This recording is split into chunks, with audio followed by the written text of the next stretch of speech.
Bilirsiniz ki, mən diksiya ilə yanaşı səsi də düzəltməyə üstünlük verirəm. Bəs nəyə görə səsini düzəltmək bu qədər vacibdir? Çünki əgər bu yalançı, saxta fəqət boğazdan olan səsli və sinicətin mən özümü bir psixolog kimi təqdim edərkən bu yalançı səsi çıxardanda bilin ki, bunun ömrü cəmi 35-40 qədərdir. Ondan sonra bu sıxdığımız boğaz telləri bir müddət sonra artıq o təzyiqə davam etdirməyəcək. Səsiniz əsməyə başlayacaq, xırıltı başlayacaq və erkən qocalma start.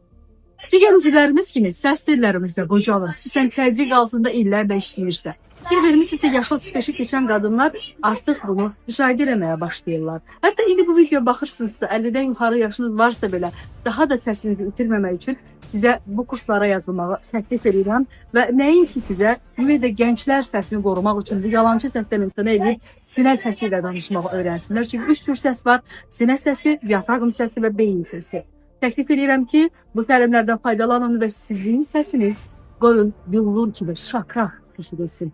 Sinədən və ürəkdən danışın. Bunun üçün aşağı səs yazın, sizə uyğun proqramı göndərəcəm.